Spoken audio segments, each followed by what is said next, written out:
غزوہ بدر اور غزوہ احد کے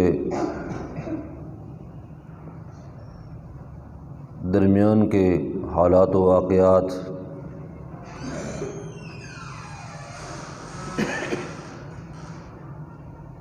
تین ہجری کے واقعات تک پہنچ چکا ہے۔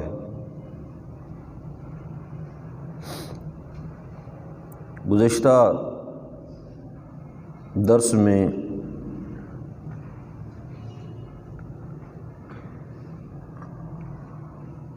غزوہ بدر کے بعد پیش آنے والے اہم ترین واقعات کا ذکر کیا گیا، جن میں سے ایک کعب بن اشرف یہودی کے رسول اللہ صلی اللہ علیہ وسلم کے حکم پر قتل کیے جانے کا واقعہ ہے۔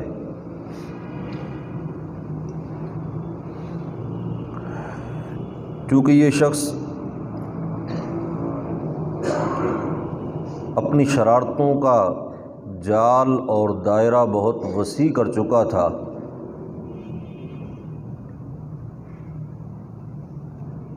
ایذاء الرسول اور ایذاء المؤمنین کا سبب تھا۔ رسول اللہ صلی اللہ علیہ وسلم اور صحابہ کرام اور صحابیات کی کردار کشی کرنے کا مرتکب تھا۔ اس لیے جناب رسول اللہ صلی اللہ علیہ وسلم نے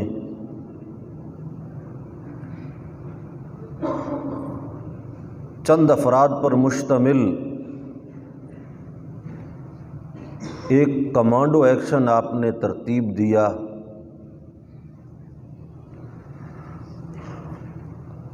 اور اس کے نتیجے میں وہ شخص واصل جہنم ہوا۔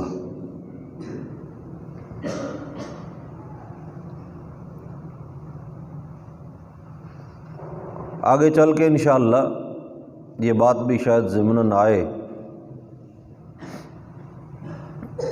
کہ سیرت طیبہ چونکہ ہمارے لیے بلکہ قیامت تک آنے والے تمام انسانوں کے لیے رہبر و رہنما ہے،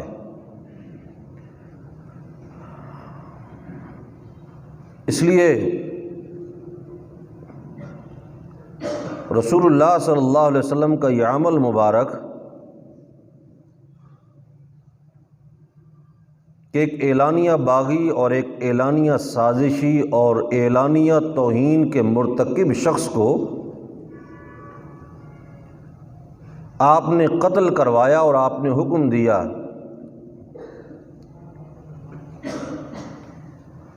اس سے جہاں ایک حکم شریعت معلوم ہوتا ہے کہ اس قسم کے گستاخ کی سزا قتل ہے،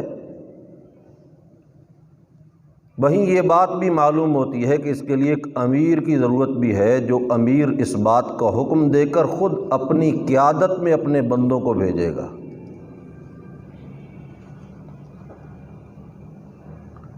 اور اپنے طور پر اس قسم کے ارتکاب کی باقاعدہ اسلام نے کوئی حوصلہ افزائی نہیں کی، اس لیے کہ کوئی بھی شریعت کا جو امر ہوتا ہے تو اس کے لیے اولو الامر کی طرف رجوع بھی کرنا پڑتا ہے، اولو الامر کی باقاعدہ قیادت بھی اس میں ہوتی ہے، ان کا حکم ہوتا ہے، ان کی رہنمائی ہوتی ہے۔ بہرحال کعب بن اشرف یہودی کے واصل جہنم ہونے کے بعد یکدم یہود کی شرارتیں تھم گئیں،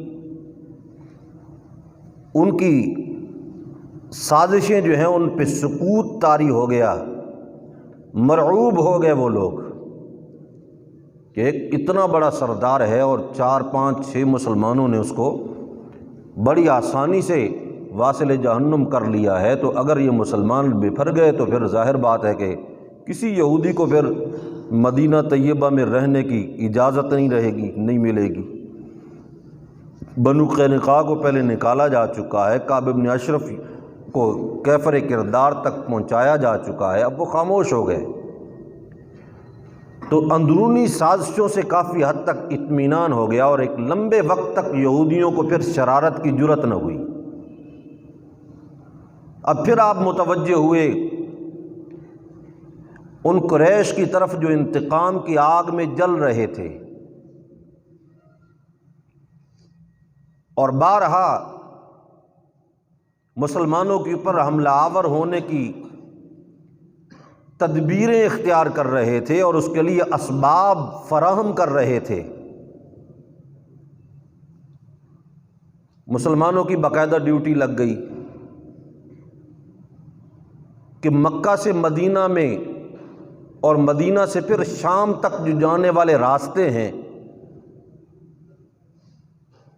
کہ جن کے ذریعے سے تجارتی قافلے گزرتے ہیں اور شام تک پہنچتے ہیں اور وہاں سے جا کر مال کما کے آتے ہیں،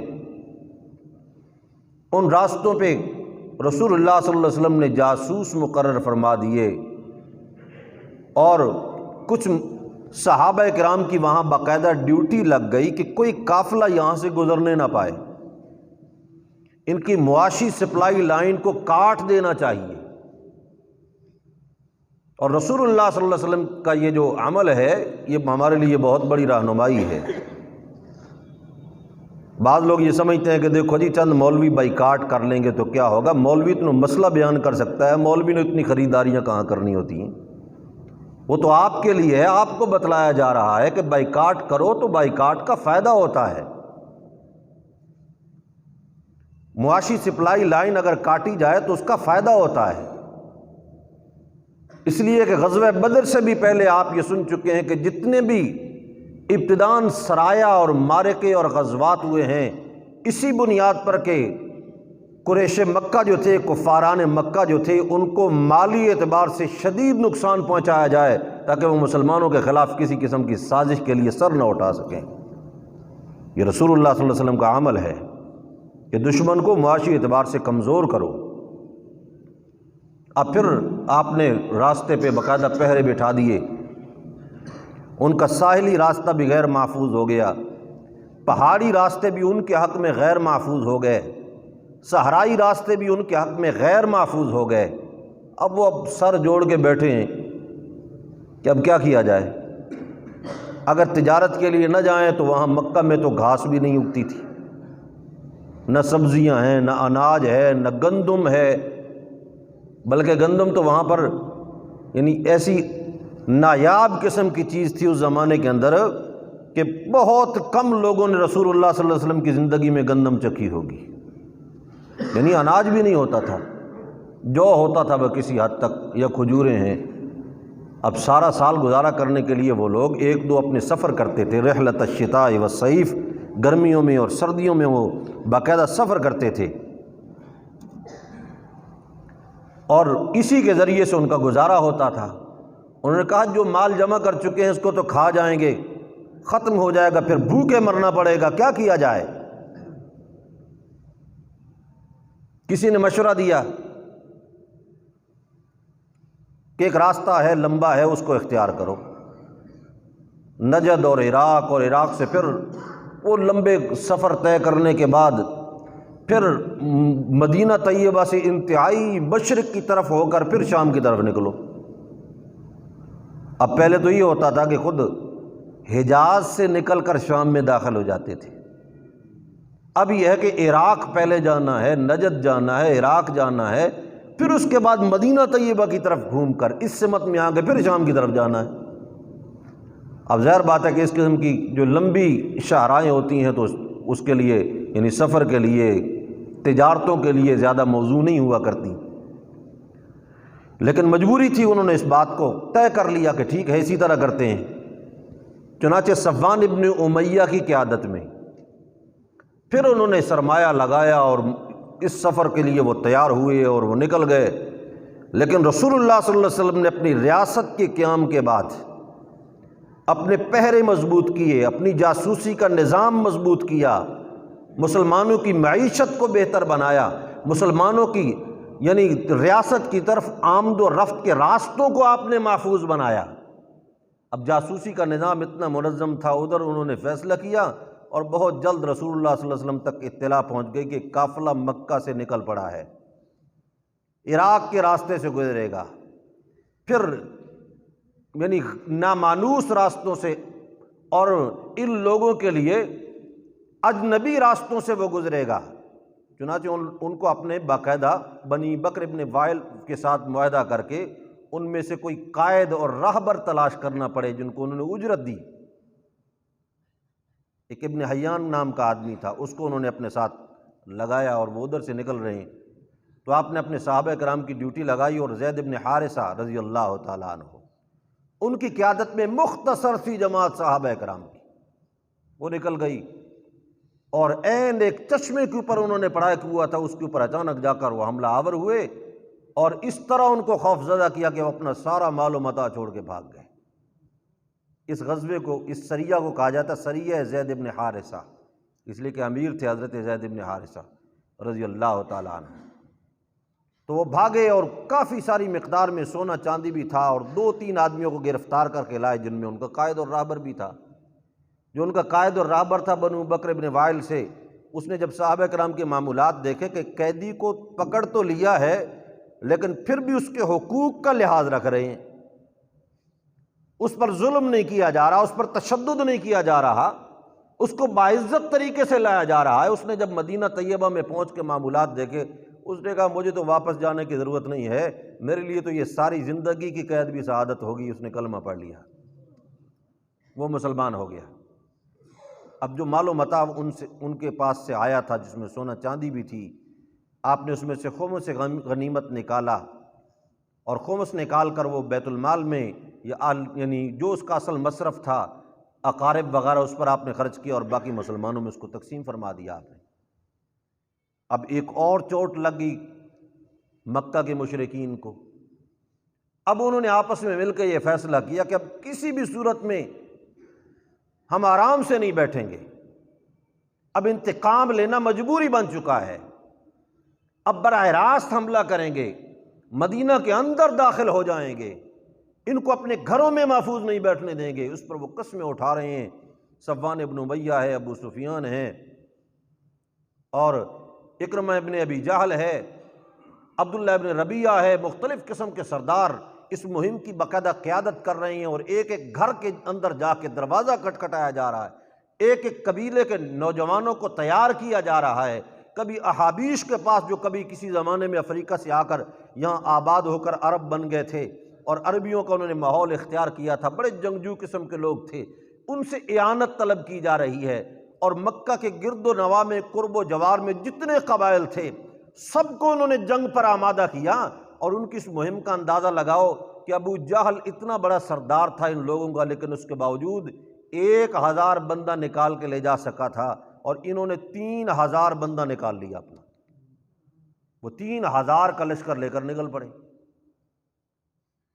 اور ارادہ ان کا یہ ہے کہ بس انتقام کی آگ میں جل رہے ہیں، ایسے لگتا ہے کہ خون پی کے آ رہے ہیں، اپنے ساتھ عورتیں بھی لا رہے ہیں، 15 عورتیں ہیں جو مغنیات بھی ہیں بھی ان کے اپنے یعنی بڑے شرفاء کے گھرانوں کی، لیکن وہ ساتھ ساتھ گانا بجانا بھی کرتی ہیں، ان کو اشتعال دلواتی ہیں کہ خبردار اگر کوئی واپس لوٹا تو پھر ہمارے گھروں کے اندر آنے کی کوئی ضرورت نہیں ہے، ہم تمہیں اپنی چوڑیاں اور کنگن پہنا سکیں گی، پھر ہمارے بستر تمہارے لیے مناسب نہیں ہوں گے۔ اس قسم کی باتیں اور جذبے اور جوش دلا رہی ہیں وہ عورتیں، اور یہ قافلہ وہاں سے نکلا ہے، اور جو احد کا گویا کہ سبب بن رہا ہے، غزوہ احد کا۔ لیکن اللہ کی شان، اس کی خبر بھی آپ کو مل گئی۔ اس کی خبر کیسے ملی؟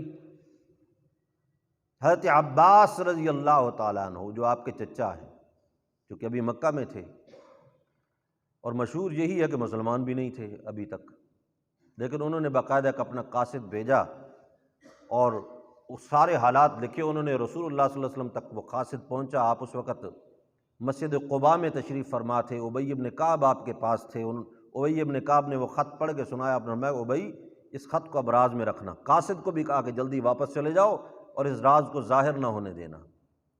ساری خبر آپ کو مل گئی، اور یہ حضرت عباس رضی اللہ تعالیٰ عنہ کے متعلق انشاءاللہ اپنے مقام پر یہ بات آئے گی کہ ان کا اسلام کم از کم مشہور ہوا ہے فتح مکہ کے موقع پر۔ لیکن اس سے پہلے وہ مسلمان تھے یا نہیں تھے؟ عام رائے تو یہی ہے کہ مسلمان نہیں تھے اس سے پہلے، لیکن جو مدینہ طیبہ کے لشکروں کو ان کی طرف سے جو تعاون حاصل ہوتا رہا نا، اس کی بنیاد پہ معلوم یہ ہوتا کہ مسلمان ہو چکے تھے، اور ان کو اسلام چھپا کے رکھنے کا حکم رسول اللہ صلی اللہ علیہ وسلم نے خود دیا ہوا تھا۔ یہ باقاعدہ ریاست اسلامیہ کے وہاں پر ایک مخبر کی حیثیت سے وہاں پر قیام فرماتے علماء، بعض مورخین کی رائے ہے۔ تو بہرحال مدینہ طیبہ کی طرف یہ لشکر ان کا چل پڑا ہے۔ رسول اللہ صلی اللہ علیہ وسلم نے مسجد نبوی میں باقاعدہ ترغیب جہاد دی، لوگوں کو تیار کیا، جہاد کے فضائل بیان کیے، شہادت کے فضائل بیان کیے۔ اب اس کے بعد آپ نے مشورہ کے لیے اصحاب الرائے جو تھے، صاحب مشورہ لوگ جو تھے، ان سب کو آپ نے بلوایا اور ایک آپ نے مجلس شورا قائم فرمائی، اور اس کے اندر آپ نے یہ بات سامنے رکھی کہ مشرکین چونکہ تیار ہو کے آ رہے ہیں اور ان کا ارادہ جو ہے وہ جنگ کرنے کا ہے اور خطرناک ارادہ ہے، تمہارا کیا خیال ہے جنگ کو مدینہ کے اندر بند ہو کر لڑا جائے یا مدینہ سے باہر نکل کر لڑا جائے؟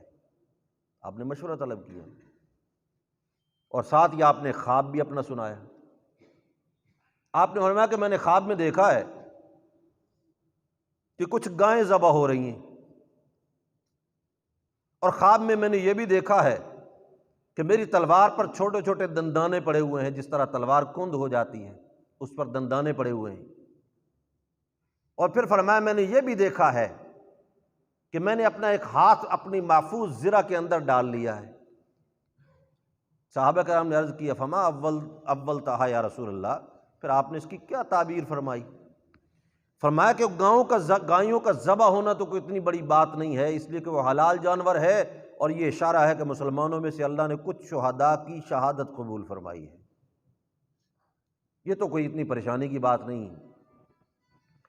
لیکن دوسری بات جو ہے کہ میری تلوار میں کچھ دندانے آ چکے ہیں، یہ اس بات کی طرف اشارہ ہے کہ میرے قریبی رشتہ داروں میں کسی کی شہادت ہوگی، اور یہ اشارہ تھا حضرت حمزہ ابن عبد المطلب کی طرف رضی اللہ تعالیٰ عنہ، آپ کے چچا کی طرف۔ اور پھر فرمایا جو میں نے اپنا ہاتھ، بعض روایت کے مطابق محفوظ قلعے میں داخل ہو گیا، یا بعض کے مطابق میں نے اپنا ہاتھ جو ہے وہ اپنی زرہ کے نیچے کر لیا، محفوظ جگہ پر رکھ لیا، تو یہ اشارہ ہے۔ آپ فرمایا کہ اس محفوظ قلعے سے مراد، محفوظ زرہ سے مراد مدینہ طیبہ ہے۔ تو جب آپ نے مشورہ لیا، اور مشورے میں صحابہ کرام کی بالعموم رائے سامنے یہ آ رہی ہے کہ یا رسول اللہ مدینے میں بند ہو کے نہیں، باہر نکل کے لڑیں گے، میدان میں لڑیں گے، یہ کیا گھر میں ہم بند ہو جائیں اور پھر اس کے بعد وہ ہمارے اوپر حملہ آور ہوں، ان کے حملہ آور ہونے کا ہم انتظار کرتے رہے، میدان میں لڑیں گے۔ عموماً اکثر و بیشتر رائے یہ سامنے آ رہی۔ کسی نے کہا خود رسول اللہ صلی اللہ علیہ وسلم سے بھی تو پوچھ لو آپ کی رائے کیا ہے۔ صحابہ نے عرض کیا رسول اللہ آپ کی رائے کیا ہے؟ فرمایا میری رائے یہ ہے کہ مدینہ کے اندر لڑا جائے، مدینے میں بند ہو کے لڑا جائے۔ وہ باہر سے آ رہا ہے لشکر، اور 3000 کس کی تعداد ہے، لیکن 3000 آدمی اپنا دانہ پانی ختم کر کے چلا جائے گا۔ مدینہ کے اندر ہمارے پاس چشمے بھی ہیں، ہمارے پاس کھجوریں بھی ہیں، ہمارے پاس کھانے پینے کے انتظامات بھی ہیں، مدینہ میں رہنا جو ہے پھر خواب کا اشارہ بھی اس قسم کا ہے، لیکن اس کے ساتھ ساتھ اللہ کی طرف سے جو فیصلہ ہو چکا ہے، جو نقشہ تقدیر کا بن چکا ہے، اس پر رسول اللہ بھی چلنے کے پابند ہیں اور صحابہ بھی چلنے کے پابند ہیں۔ اللہ، آپ کی رائے اپنی جگہ پہ، فرمایا میری رائے تو یہ ہے، لیکن صحابہ کرام نے عرض کیا، حتیٰ کہ بالخصوص بعض روایات میں یہ ہے کہ خود حضرت حمزہ ابن عبد المطلب بڑے جوش کے ساتھ کھڑے ہوئے، انہوں نے کہا یا رسول اللہ میں نے تو قسم کھا لی ہے، والذی انزل علیک الکتاب، میں نے اس ذات کی قسم کھا لی ہے جس نے آپ پر کتاب نازل کی ہے، میں اس وقت تک غذا نہیں چکھوں گا جب تک مدینہ سے باہر نکل کر اپنی تلوار کے ذریعے سے مشرکین کو اچھا خاصا سبق نہیں سکھا لوں گا۔ اب میں ٹھیک ہے اگر یہ رائے ہے تو آپ خاموش ہو گئے، آپ نے کوئی اس کے اوپر تبصرہ نہیں فرمایا۔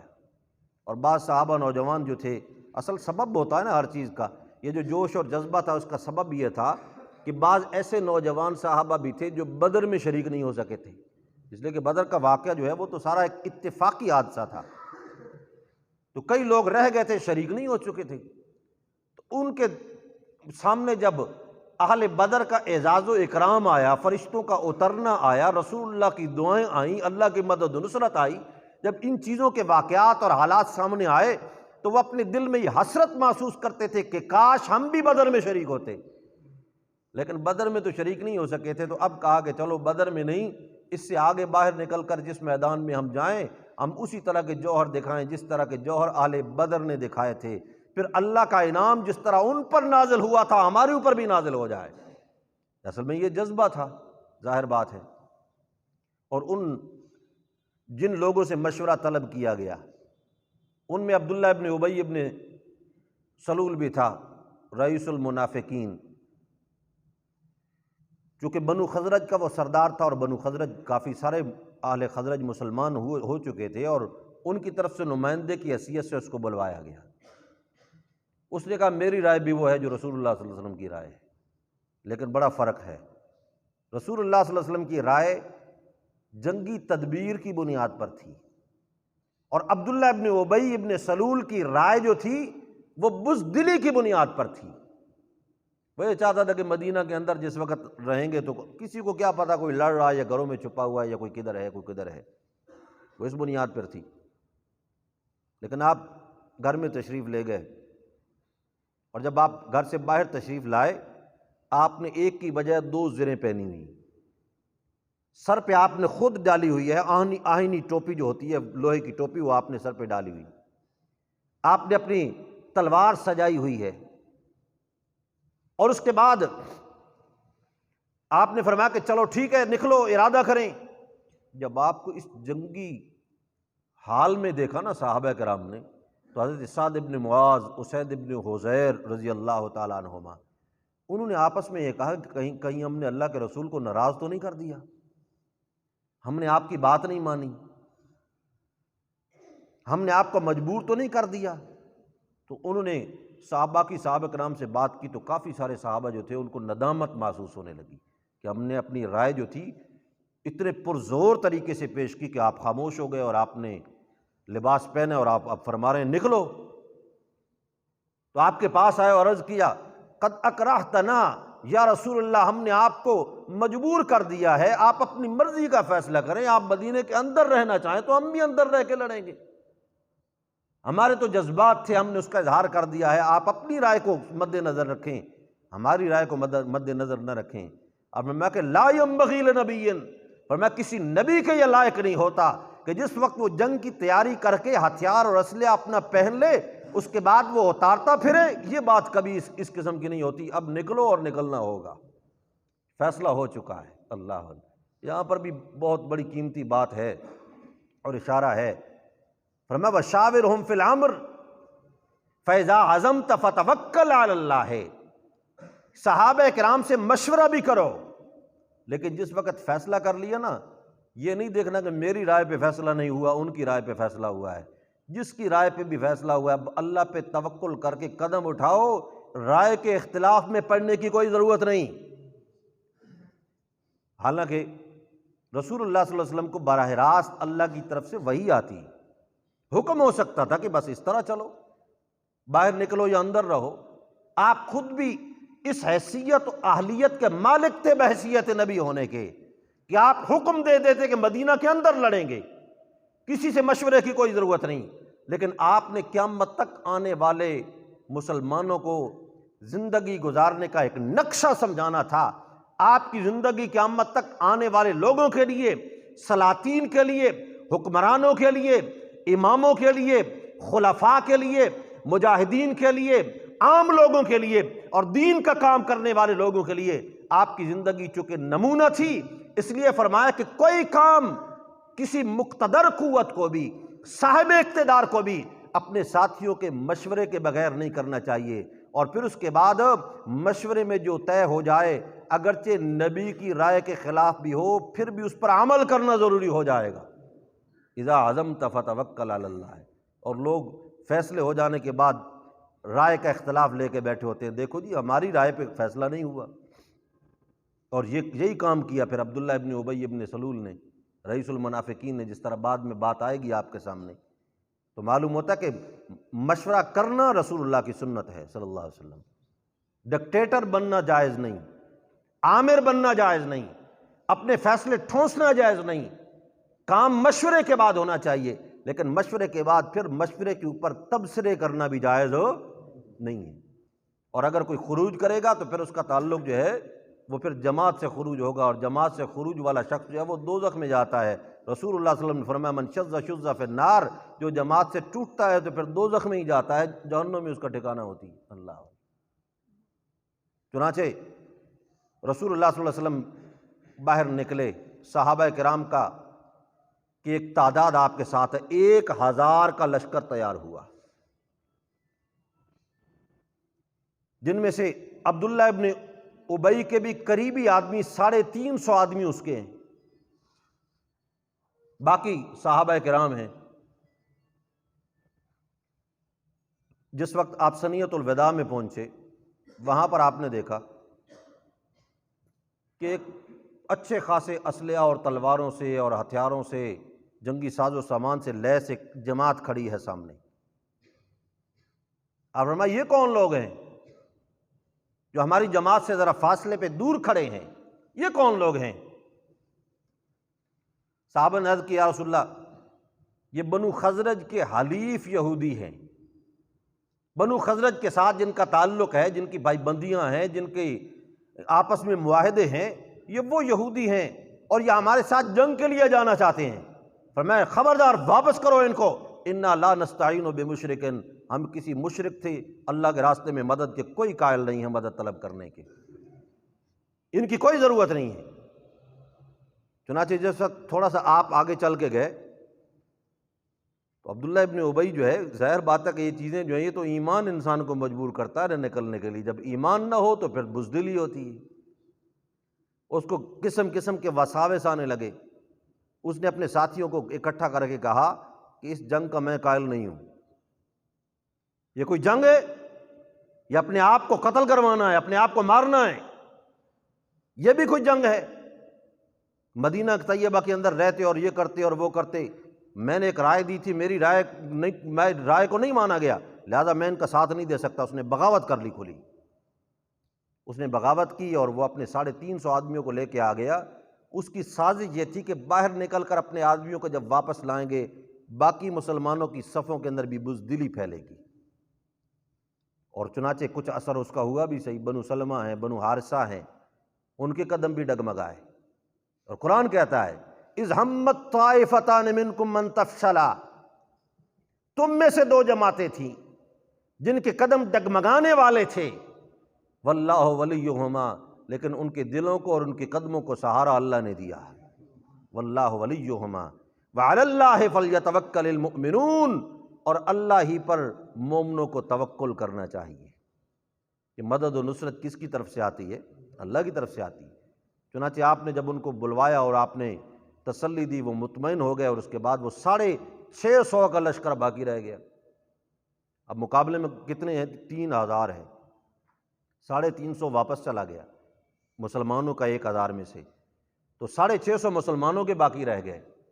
اور آپ چلتے چلتے جہاں یعنی آپ نے جا کر اپنی جنگی تختیب فرمائی، وہ عین احد پہاڑ کے دامن کے اندر، اور اللہ کی شان احد جو ہے نا، یہ غزوہ احد یہ 2 نسبتوں سے مشہور ہے۔ ایک نسبت اس کی یہ ہے کہ ابتداءً فتح، دوسری نسبت یہ ہے کہ بعد میں شکست بھی ہوئی مسلمانوں کو۔ اور یہ پہاڑ وہ ہے کہ جس کے متعلق رسول اللہ صلی اللہ علیہ وسلم فرمائے احد یحبنا ونحبہ، یہ ایسا پہاڑ ہے جو ہم سے محبت کرتا ہے، ہم اس سے محبت کرتے ہیں، لیکن اسی محبوب پہاڑ کے دامن میں اللہ کے محبوب کو شکست بھی ہوئی۔ کچھ اور بھی آگے چل کے بیان کرنا ہے اسی حوالے سے۔ یہ شکست، فتح اور شکست کس کے ہاتھ میں ہے بھائی؟ اللہ کے ہاتھ میں ہے۔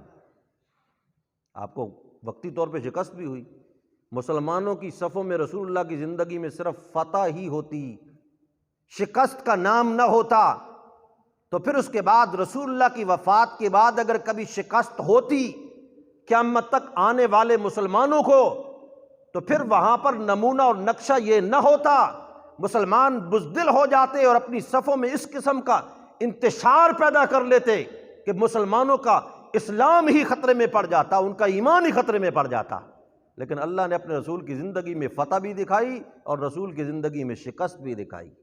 نمونہ ہے نا وہ زمانہ، نمونہ تو ہر اعتبار سے ہے۔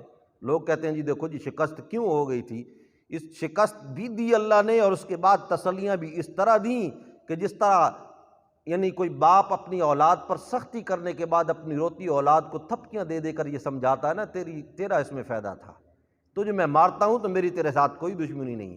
آپ اٹھا کے دیکھیں سورہ آل عمران، اس کا چوتھا رکوع جو ہے، اس کے بعد 2-3 رکوع مسلسل اللہ رب العزت صحابہ کرام کو تھپکیاں دے رہے ہیں اور دلاسے اور تسلیاں دے رہے ہیں اللہ رب العزت کہ قصور بھی تمہارا تھا، غلطی بھی تمہاری تھی، سبب بھی وہی بنا اور شکست بھی تمہیں ہو گئی، لیکن اگر تمہیں شکست کا مزہ نہ چکھایا جاتا تو تمہیں کیسے پتہ چلتا کہ فتح میں اللہ کو کس طرح یاد کرنا ہے اور شکست میں اللہ کو کس طرح یاد کرنا ہے۔ اللہ، یہ سارے نمونے ہیں اللہ کی طرف سے۔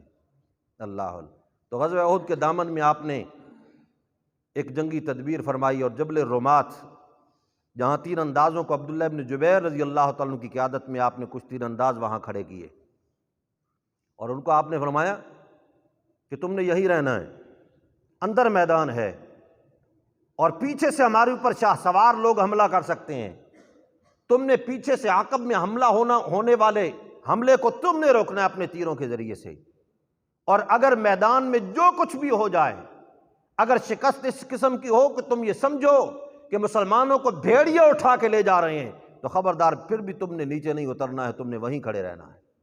اتنی سختی سے آپ نے ان کو تاکید فرما دی۔ عبداللہ ابن جبیر کی قیادت میں ایک مسلمانوں کا چھوٹا سا دستہ ہے، اور وہ وہاں پر ان کی ڈیوٹی لگ گئی، مقرر ہو گئے، اور خود رسول اللہ صلی اللہ علیہ وسلم اندر میدان کے اندر تشریف لے گئے دامن میں۔ اب صفیں آمنے سامنے ہوئیں، مبارزت ہوئی۔ مبارزت کیا ہوتا ہے؟ یہ اس زمانے کی جنگ تو نہیں ہے نا کہ ایک بٹن دبایا اور اگلے کا ستیہ ناش کر دیا، یہ کوئی جنگ ہے؟ وہ اس زمانے کی جنگ تھی کہ جس کے اندر ایک ادھر سے پہلوان نکلتا ہے، دوسرا ادھر سے نکلتا ہے، اور آمنے سامنے آنے والوں کو یقین ہوتا کہ ایک تو گیا چلا گیا۔ اب اس بنیاد پر ادھر سے ایک نکلا، طلحہ ابن ابی طلحہ عبدری اس کا نام تھا، اور اس کو کہا جاتا کبش الکتیبہ، یعنی لشکر کا بڑا بھاری مینڈا ہے یہ کبش الکتیبہ۔ وہ آگے آیا، اس نے کہا حل من مبارز، کون ہے میرا مقابلہ کرنے والا، سامنے آنے والا؟ ادھر سے حضرت زبیر بن عوام آئے اور ایک ہی وار کر کے اس کا کام تمام کر دیا۔ دوسری مبارزت ہوئی، اس میں بھی کافر شکست کھا گیا، تیسری ہوئی، اس میں بھی کافر شکست کھا گیا، حتیٰ کہ پے در پے 12-14 کافر مارے گئے مسلسل۔ اب اس کے بعد کافروں نے کہا اگر اس طرح کرتے رہے تو ہمارا تو ایک ایک کر کے مرتا رہے گا۔ انہوں نے ہجوم کو حکم دیا کہ ہجوم پر حملہ آور ہو جائے، اور پھر اس قسم کی جنگ ہوئی، اور اس ہجوم کا بھی مسلمانوں نے اس طرح باڑ پہ رکھ لیا کہ تلواروں کے ذریعے سے کاٹ کاٹ کے پھینک رہے تھے، ان کا منہ موڑ کے رکھ دیا، بھاگے اور وہ پیچھے بھاگتے چلے جا رہے ہیں، اور مسلسل یعنی میدان کو چھوڑتے چلے جا رہے ہیں، حتیٰ کہ وہ احد کا میدان ان سے خالی ہو گیا، اور مسلمانوں نے یہ سمجھ لیا کہ اللہ نے فتح دی، اور اللہ نے وہ فتح کا وعدہ پورا کر دیا تھا اس وقت تک کی فتح ہو گئی۔ اب مال غنیمت سمیٹنا شروع کر دیا گیا۔ جب مال غنیمت سمیٹنا شروع کیا، ادھر خالد ابن ولید ابھی مسلمان نہیں ہوئے تھے، اس لشکر میں موجود تھے، اور یہ تو دشمن بھی مانتا ہے نا، روم و فارس کے شاہ سواروں نے، سپہ سالاروں نے اس بات کو تسلیم کیا ہے کہ دنیا کی تاریخ میں جتنا بہترین جنگجو حضرت خالد ابن ولید تھا، جو لڑنا بھی جانتا تھا، لڑانا بھی جانتا تھا، اس کی مثال آج تک دنیا پیدا نہیں کر سکی۔ آپ تصور کر سکتے ہیں کہ 30 آدمیوں کو 30,000 سے لڑا رہے ہیں، پھر بچا کے واپس بھی لے آتے ہیں، ان کو 30,000 سے لڑاتے ہیں اور پھر واپس بچا کے بھی لے آتے ہیں۔ اللہ، روم پر لرزہ طاری تھا حضرت خالد ابن ولید کی وجہ سے، اور روم کی فتح میں سب سے بڑا ہاتھ باقی صحابہ کرام کے ساتھ ساتھ حضرت خالد ابن الولید کا ہے، اس لیے تو ان کو باقاعدہ تبدیل کرنا پڑا۔ حضرت عمر رضی اللہ عنہ نے جب دیکھا نا کہ ہر آدمی یہ کہتا ہے کہ جب خالد ہے تو پھر کیا پرواہ ہے، خالد ہے تو کیا پرواہ ہے، فرمایا یہ بات نہیں، فتح اور نصرت اللہ کی طرف سے ہوتی ہے، خالد کی وجہ سے نہیں ہوتی۔ انہوں نے وقتی طور پہ تبدیل فرما دیا ان کو، حضرت خالد کو، تاکہ مسلمانوں کے نظریات بھی تو قیمتی چیز ہے نا، ان کو بھی ڈگمگانا نہیں چاہیے کہ کوئی کسی شخصیت کو اس طرح سمجھ لے کہ وہ یہ مشکلیں حل کرتی ہے اور حاجت پوری کرتی ہے، اور وہ کوئی شخصیت خدائی اختیارات رکھنے والی ہے کہ اس کے ہاتھ پہ کبھی شکست ہوتی ہی نہیں، یہ بات نہ ہو۔ اللہ تو بہرحال حضرت خالد جو ہیں وہ پیچھے گئے۔ جن لوگوں نے وہ جگہ دیکھی ہے ان کو یہ بات ذرا زیادہ آسانی سے سمجھ آئے گی کہ ایک وہاں نالا ہے، یہ پانی، برساتی پانی کا نالا، گہری نہر ہے ایک، آج کل تو خشک پڑی ہے، وہ اس کے اندر جا کے چھپ کے بیٹھ گئے اپنے ساتھیوں کو لے کر۔ پھر اس نہر کے اندر چلتے چلتے آئے اور سیدھے اسی ٹیلے پہ آئے۔ اب یہاں اندازہ لگاؤ، خالد ابن ولید کی تدبیریں اپنی جگہ پر، لیکن رسول اللہ کی تدبیر بھی تو دیکھو نا، آپ نے کہاں کھڑا کیا تھا جبل رمات پر، سیدھا اسی جگہ پہ آ کے نکلا۔ اور خطرہ بھی یہی تھا آپ کو کہ وہ اس قسم کا گہرا نالا ہے کہ چھپتے چھپاتے دشمن دور سے اندر چل کے آ سکتا ہے، پھر اچانک یہاں آ کر ظاہر ہوگا اور حملہ آور ہو جائے گا۔ ادھر جس وقت فتح ہو چکی ہے اور پھر مسلمان غنیمت کو چن رہے ہیں اور سمیٹ رہے ہیں اور جمع کر رہے ہیں، تو عبداللہ ابن جبیر کے ساتھیوں نے کہا کہ ہم بھی نیچے جاتے ہیں، فتح ہو گئی ہے، ہم بھی نیچے جاتے ہیں۔ عبداللہ ابن جبیر نے کہا ہوش کرو، رسول اللہ کا حکم کیا تھا؟ آپ نے میتا میں جو کچھ بھی ہو، فتح ہو یا شکست ہو، تم نے یہاں سے نہیں ہلنا۔ تو کچھ لوگوں نے کہا بھئی دیکھو، رسول اللہ کا حکم یہ جو تھا اصل میں اس وجہ سے تھا کہ چونکہ بعض اوقات انسان جو ہے کسی بھی وجہ سے بزدل پڑ کر یا زیادہ جذباتی ہو کر ایک جگہ کو چھوڑتا ہے، وہ اس وقت تک ہوتا ہے جب تک جنگ جاری ہوتی ہے۔ اب جنگ ختم ہو چکی ہے، اب نیچے اترنے میں کیا حرج ہے؟ اب یہاں رائے کا اختلاف پیدا ہو گیا۔ جب رائے کا اختلاف شدید ہوا، عبداللہ بن جبیر نے کہا میں تو یہاں سے نہیں ہلوں گا، تم جاتے ہو تو چلو جاؤ۔ چنانچہ وہ وہیں کھڑے ہوئے شہید ہو گئے اور نیچے نہیں اترے۔ اور باقی نیچے اترے تو اچانک خالد بن ولید پیچھے سے اپنا وہ لشکر لے کر آئے اور اچانک چڑھائی ہو گئی اور مسلمانوں پہ اس قسم کا انہوں نے حملہ کیا، خطرناک قسم کا، کہ مسلمانوں کی صفوں میں کوہرام بچ گیا، بھگدڑ پیدا ہو گئی، تلواریں آپس میں ایک دوسرے سے ٹکرانے لگیں، اور کافی وقت تک یہ بھی معلوم نہیں ہو رہا تھا کہ میری تلوار کے سامنے کافر آ رہا ہے یا مسلمان آ رہا ہے، یہ کیفیت بن گئی۔ پھر اس دوران یہ جو احد کا موقع ہے نا، قرآن کو اس نے بڑی تفصیل سے بیان فرمایا ہے، بدر کو بھی قرآن نے بیان کیا، احد کو بھی یہ، اور یہ تو دو خاص ایسے غزوے ہیں کہ جن کے شہداء کی خون کی رنگینیاں اللہ کے قرآن میں موجود ہیں۔ لوگ ان واقعات اور غزوات کو بڑے شوق سے بیان کرتے ہیں، ان جنگوں کو کہ جن کا مطالعہ تاریخ سے کرنا پڑتا ہے اور بیان بھی تاریخ کے ذریعے سے کرنا پڑتا ہے، لیکن جن جنگوں کا ذکر اللہ نے قرآن میں فرمایا ہے اور جن شہداء کا ذکر، ان کے عزم و ہمت کی داستان اللہ نے قرآن میں بیان فرمائی ہے، ان کا کیا عالم ہوگا۔ اللہ تو اس میں حضرت مصعب ابن عمیر شہید ہوئے، ادھر مصعب ابن عمیر شہید ہوئے، اور وہ رسول اللہ کے پھوپھی ذات تھے صلی اللہ علیہ وسلم، شکل میں مشابہت تھی کافی ساری۔ شیطان لعین نے آواز لگائی، الا قد قتل محمد، سنو لوگو، محمد الرسول اللہ شہید ہو گئے، قتل ہو گئے۔ اب جب اس نے یہ کہا تو اس کے بعد مسلمانوں یہ سمجھو کہ آپ شہید ہو گئے، آپ دنیا سے چلے گئے، ہمارا قائد چلا گیا، ہمارا امام چلا گیا، ہمارا نبی چلا گیا۔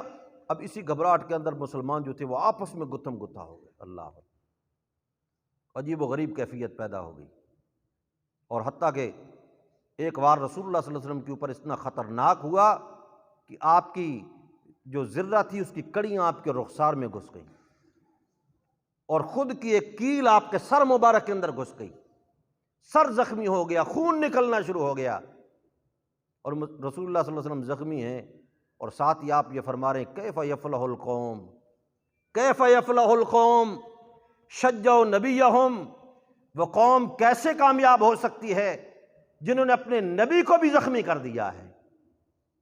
مطلب ہے کہ رسول اللہ مبعوث تو سارے انسانوں میں ہوئے قیامت تک کے لیے، جو قریش مکہ آ کر یہاں چڑھائی کر کے باوجود اس کے، بجائے اس کے کہ وہ نبی پر ایمان لاتے، نبی کو زخمی کر دیا ہے۔ کیف یفلح القوم، یہ قوم کیسے کامیاب ہو سکتی ہے؟ آپ تو جذبات میں یہ فرما رہے تھے، لیکن اللہ نے کیا ارشاد فرمایا؟ لیس لک من الامر شیء او یتوب علیہم او یعذبہم فانہم ظالمون۔ میرے پیغمبر، ان کے ظالم ہونے میں کوئی شک و شبہ نہیں، یہ ظالم ہیں، لیکن آپ کو اس بات کا اختیار نہیں ہے، آپ نے ان کی توبہ کو قبول کرنا ہے یا آپ نے ان کو عذاب میں مبتلا کرنا ہے، یہ تمام تر اختیارات، توبہ اور عذاب کا اختیار کس کے پاس ہے؟ لیس لک من الامر شیء، میرے پیغمبر آپ کے پاس اختیار نہیں ہے۔ یہ لفظ میں کہہ تو رہا ہوں لیکن آج کل یہ لفظ بڑا خطرناک بنا ہوا ہے۔ اللہ معاف فرمائے، ہمارے دل خون کے آنسو رو رہے ہیں خدا کی قسم۔ اس بنیاد پر ایک شخص کو یعنی اپنے بہیمانہ جذبات کی نظر کر دیا کہ وہ یہ کہتا ہے کہ میرا رب اللہ ہے۔ اتقتلون رجلا ان یقول ربی اللہ، کیا ایسے شخص کو قتل کرتے ہو جو کہتا ہے میرا رب اللہ ہے؟ یہ لفظ وہ ہے جو فرعون کی پارلیمنٹ میں ایک رجل مؤمن نے کہا تھا، موسیٰ علیہ السلام کے خلاف تدبیریں ہو رہی تھیں، اس نے کہا تھا تقتلون رجلا ان یقول ربی اللہ۔ وہ ایک اللہ کو اپنا پروردگار سمجھتا ہے، اس کو اپنا حاجت روا سمجھتا ہے، اس کو اپنی مشکلیں حل کرنے والا سمجھتا ہے، اس کو اپنا عطا کرنے والا سمجھتا ہے، تم اس کو قتل کرتے ہو۔ اور یہی جملہ بعض روایات کے مطابق حضرت صدیق اکبر نے بھی اس وقت بولا تھا جس وقت کو فاران قریش نے رسول اللہ صلی اللہ علیہ وسلم پر حملہ کرنے کا ارادہ کیا تھا۔ مکہ کی زندگی میں ارادہ کیا تھا حملہ کرنے کا، اور حضرت صدیق اکبر سامنے آئے تھے، انہوں نے آ کے کہا تھا تقتلون رجلا ان یقول ربی اللہ، ایسے شخص کو قتل کرنے لگے ہو جو کہتا ہے میرا رب اللہ ہے۔ انہوں نے کہا یہ بڑا وکیل بنتا ہے، اسی کو پکڑو۔ حضرت صدیق اکبر کو اتنا انہوں نے مارا کہ 3 دن تک حضرت صدیق اکبر کو ہوش نہیں آیا۔ یہ کس کی ریت تھی؟ اس قسم کے ظلم کرنے والے لوگ کون تھے؟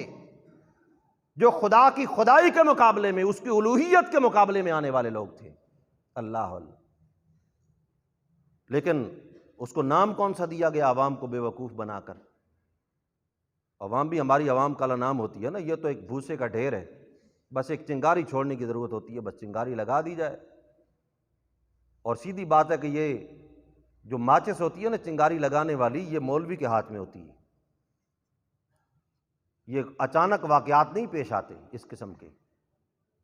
اس لیے میں اپنے اس طبقے سے، اس مولوی مکتب سے، چاہے وہ کسی بھی مسلک سے تعلق رکھتا ہے، اس کو میں یہ کہنا یہ چاہتا ہوں، چاہے ہم ہوں چاہے کوئی اور ہو، جس وقت جذبات میں ہو تو پھر بھی اپنے عقل کو سلامت رکھنا چاہیے، اپنی زبانوں کو محفوظ رکھنا چاہیے۔ یہ عوام تو یہ بارود کے ڈھیر ہوتے ہیں، اور اب تو یہ سوچ لینا چاہیے کہ اس علاقے میں یہ گستاخ اور کافر کا کھیل اب نہیں کھیلنا چاہیے، یہ بند ہونا چاہیے یہ کھیل، کہ فلاں گستاخ ہے جی اور فلاں کافر ہے جی اور فلاں گستاخ ہے جی اور فلاں کافر ہے۔ ہم کون ہوتے ہیں کسی کے متعلق یہ فتویٰ صادر کرنے والے؟ ہمارا مقام کیا ہے؟ ہماری حیثیت کیا ہے؟ ہم نے فرق بیان کرنا ہے توحید اور شرک کے درمیان، سنت اور بدعت کے درمیان، ناموس رسالت اور توہین رسالت کے درمیان۔ ہم نے ان چیزوں کے فرق بیان کرنا ہے، یہ ہماری ذمہ داری ہے۔ مجھے یہ کیا اختیار ہے کہ میں کسی خاص شخص کا نام لے کر کہوں کہ وہ مشرک ہو چکا ہے، وہ گستاخ ہو چکا ہے، وہ کافر ہو چکا ہے؟ مجھے کس نے اس بات کا حق دیا کہ میں کسی ادارے کے متعلق یہ تبصرہ کروں کہ اس ادارے میں رہنے والے لوگ کافر ہیں یا مشرک ہیں یا گستاخ ہیں؟ لہٰذا ہمیں بھی اپنا ہوش سنبھال کے رکھنا چاہیے۔ میں اپنے طالب العلم ساتھیوں سے بھی یہ بات کہہ رہا ہوں کہ اپنی زندگی کا وتیرہ اس بات کو بناؤ کہ کل میدان عمل میں اترنا ہے۔ زبان سے جو بات نکلتی ہے اس کا اثر ہوتا ہے ایک، اور مولوی کی زبان سے نکلنے والی بات کی تاثیر محدود نہیں ہوا کرتی، بڑی وسیع ہوا کرتی ہے۔ ہم اپنے اختیارات کو، اپنی حدود کو پہچان کے بات کریں، اس سے آگے نکل کے بات نہ کریں۔ اس علاقے کا امن ہمیں بڑا عزیز ہے اللہ کے فضل سے، اور انشاءاللہ اگر کسی کے دماغ میں یہ خواب یا بھوت ہو نا کہ اس علاقے کے اندر کوئی اس قسم کا مسئلہ پیدا کر دیا جائے گا کہ یہ دیوبندی اور بریلوی آپس کے اندر ایک دوسرے کے گریبان پکڑیں گے اور ایک دوسرے کے اوپر اس قسم کے ہاتھ چلائیں گے، انشاءاللہ ہم نے بھی کوئی کچی گولیاں نہیں کھیلی ہوئیں۔ ہم یہ جانتے ہیں کہ حالات کو کنٹرول کیسے کرنا ہوتا ہے۔ ہم اللہ کے فضل سے اسلامی سیاست میں